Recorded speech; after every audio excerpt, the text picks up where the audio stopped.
Introduction to Turing machines. Turing machines are invented or designed by Alan Turing, the father of modern day computer science. It is actually a computation model of computation in which the basic entity is actually a tape which is infinite in length. So an infinitely long tape is used for all the computations, and you can read data from this tape and even write to this tape. The relevance of Turing machine is that they are hypothetical machines, but they have the computational power of a modern day computer. That is, any computer algorithm can be implemented on a Turing machine, no matter how much complexity does it have. So any complicated algorithm can be executed in a Turing machine, and we will see how does it work. So in this video we will just see an introduction to Turing machines. So defining Turing machine, T is a 7 tuple. So it contains Q, a set of states. It contains sigma, the input alphabet. It contains tau, the tape alphabet. That is all the symbols that can be present in the tape at any time. Okay, tau, the tape alphabet. Q0, the start state. Now blank, see, initially or the entire tape will contain blank except for the cells containing our input. So all the cells except the cells containing input will be marked as blank. Okay. Now delta, the transition function, and a, the set of accepting states. So 7. So see, except for this tau and blank, all the other tuple entities are that of finite automata, isn't it? So it is very easy for you to remember. The only additions are tau and blank. Tau is the symbols that can appear on this tape, and D is the blank symbol. Everything else is same as that of DFA or NFA for that reason. Okay. So this tape is infinite to both the ends. Input will be present in this tape. You can read from this tape, write into this tape, and there will be something called as a tape head. Tape head will be pointing to the cell in which we are currently reading or writing. Okay. So that is all about Turing machines.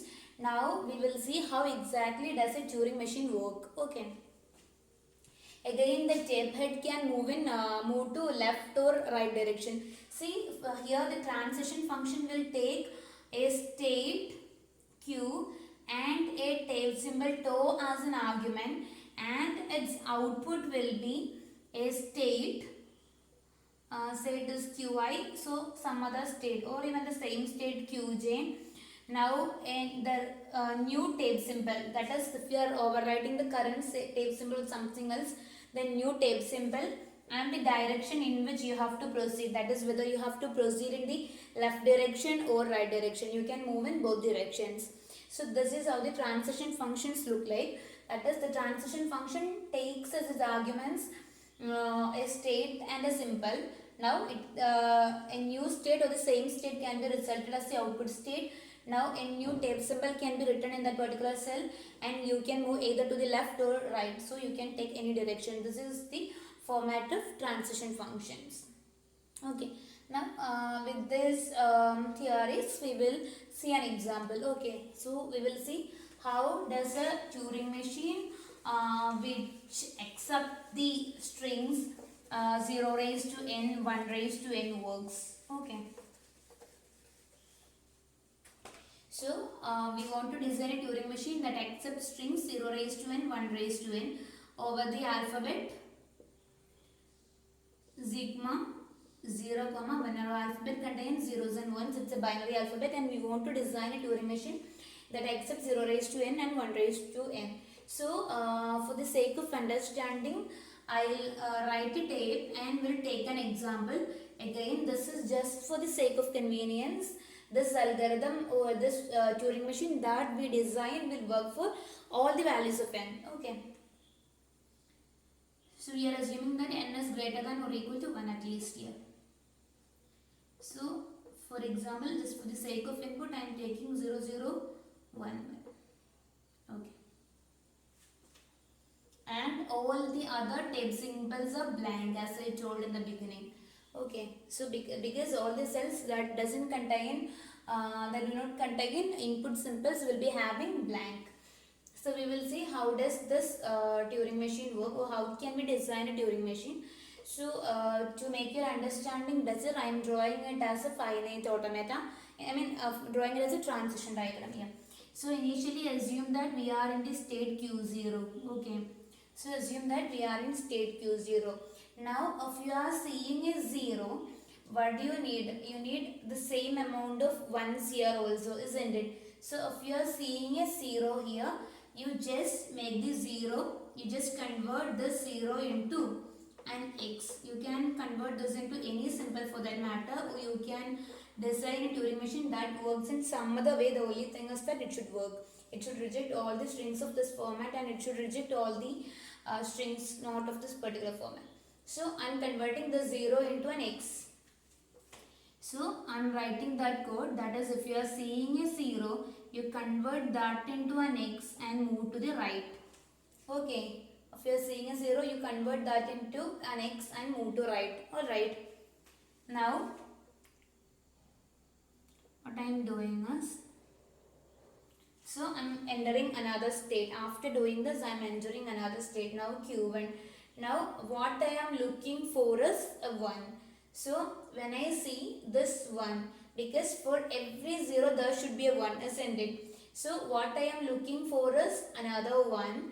So till I get 1, I will simply proceed. That is, if I am getting zeros, if I am seeing the 0, I won't mind it. If I am getting zeros, leave them as zeros itself and move to right.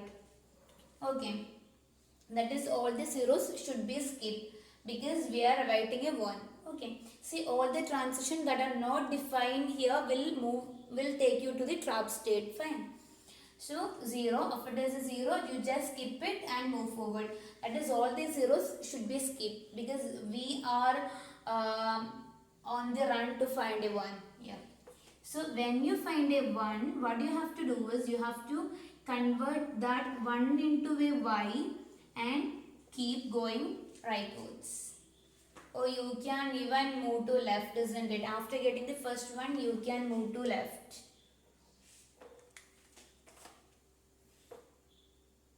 Okay. So when you get a 1, you just move leftwards. Okay.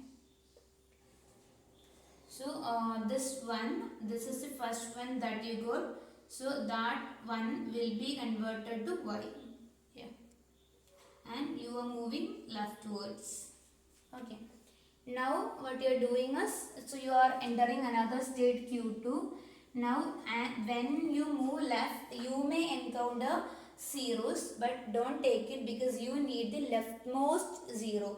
Okay, so proceed till you find an x, because till you find the first x, because to the right of the first x lies your next unprocessed 0, isn't it? So till you find till you find a 0, till you find an x, just go ahead. So if you are seeing zeros, just keep them as zeros and keep on moving to the left. So if you are seeing an x, keep it as x and go to right, because there you have the possibility of seeing the next unprocessed 0. Okay, so if you are seeing a 0, you come to this state. If you are, okay, you can actually, if you are seeing an x, you can move to leftwards and even go directly to this particular state. Yeah, if you are seeing an x, keep it as x itself and go to right. So if you are seeing a 0 now, that will be converted to an x, and this loop will keep on doing this. So we will see. So after converting this 1 into y, we have come backwards to the left. So this 0 has been skipped here. Now we found this x. So when we got this x, we started moving to the right. So when you see the 0, it should be again converted to x, isn't it? Now you are skipping all the zeros. We don't have any zeros to skip here. Now we are seeing a y1 that should be converted. No, we are seeing a y here, isn't it? So y should also be skipped. So we have to add that. If you are seeing more y's, just skip them and go ahead. So if you are seeing a y, that is simply skipped. Now if you are seeing a 1, you convert that 1 into a y and move to left. So you are moving to left now. So if it is 0, you just keep on going to the left, but here it is a y. So again you have to keep on going to the left. So I am skipping y's also. If you are seeing a y, you just skip it. But you have to take the first x, because next to the first x you have the unprocessed y. But here you don't have any, you have an x here, but next of x you have what, a y, isn't it? So you have a y. Now what does that mean? That means all the zeros are processed. Now it is simply ones. You have only ones here.